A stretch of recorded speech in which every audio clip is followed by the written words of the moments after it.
Привет! Ты на канале Кинотест. В этом видео я расскажу о премьерах мая 2021 года. В описании ты найдешь тайм-коды на все новинки, которые выйдут в прокат в ближайшее время. Выручи мой канал своим лайком, а также подпиской. Ну а начнем мы, пожалуй, с китайской военной драмы «Восемь сотен». Во всем мире Вторая мировая война началась в сентябре 1939 года.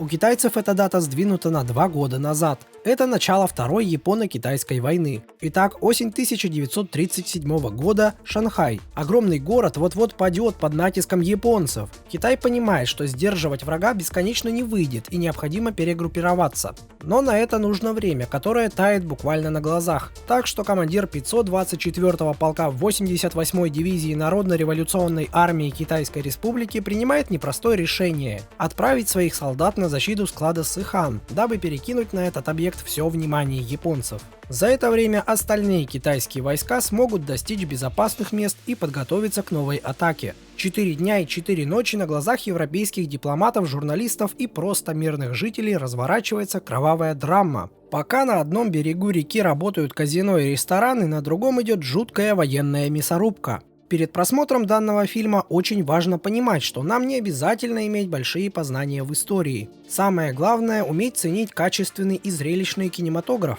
Неважно, где именно снят фильм – в Голливуде или Китае. Значение имеет постановка сцен, драматургия и сценарий. К счастью, со всеми этими аспектами у «Восьми сотен» режиссера Гуаньху все в порядке. Как итог скажу, что «Восемь сотен» получился настоящим героическим фильмом, который интересно смотреть, начиная от лихого вступления и заканчивая драматическим окончанием. Съемочная группа проделала большую работу, которая увенчалась закономерным успехом.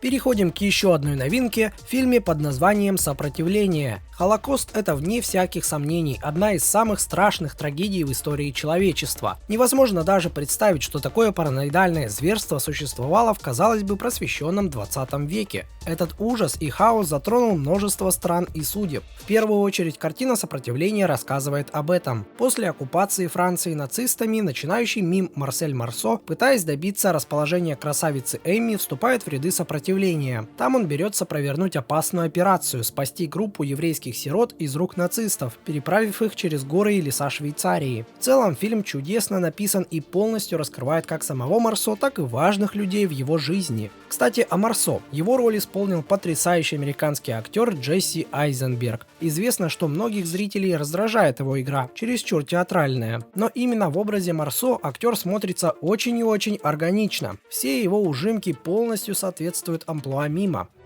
Ваши паспорта. Тебя поймают на подделке документов. Это слишком опасно.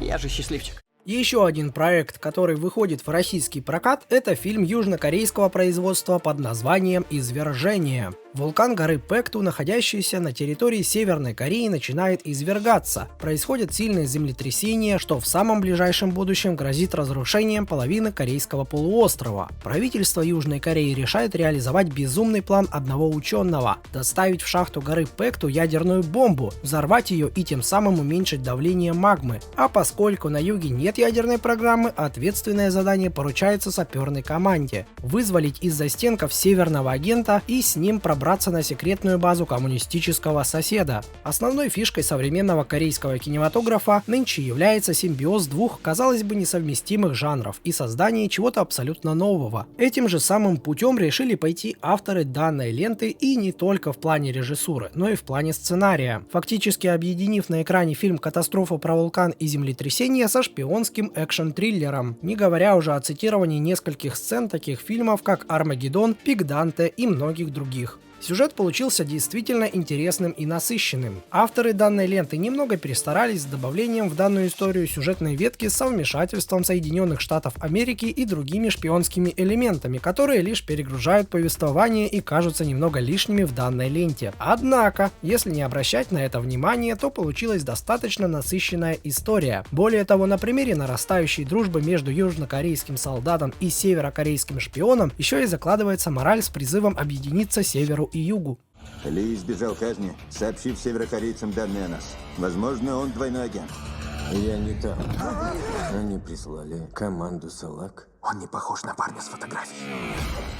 Ну и возьмем еще одну азиатскую новинку – фильм «Лес самоубийц». Таинственный ящик, запечатанный страшным заклинанием, попадает в мирное селение, и проклятие начинает распространяться повсюду. Оказывается, мистическая посылка пришла сюда из деревни в лесу Дзюкай, прозванного лесом самоубийц. Чтобы избавиться от проклятия и найти источник зла, нужно войти в проклятый лес, но из него никогда не выйти живым. Режиссер картины Такаси Симидзу в начале нынешнего столетия как раз прославился своим хоррором «Проклятие», который частенько упоминался в контексте японского «Звонка» и его приквела. Уже в то время фильмы ужасов «Страны восходящего солнца» отличались неким магическим реализмом и высоким уровнем жестокости. Концепты настолько были самобытными и аутентичными, что американские студии закупали японские сценарии пачками. Именно так на свет вышли голливудские ремейки «Звонка» и «Проклятия», где в авторах оригинальной истории также не забывали и писали их имена в финальных титрах. При таком раскладе этот фильм понравится всем любителям простых, но вполне себе страшных и мистических хорроров. «Лес самоубийц» никоим образом не меняет жанр, но в любом случае ты пойдешь на картину не за этим, а пощекотать нервишки и получить долгожданную порцию адреналина. Последнее уж точно будет обеспечено.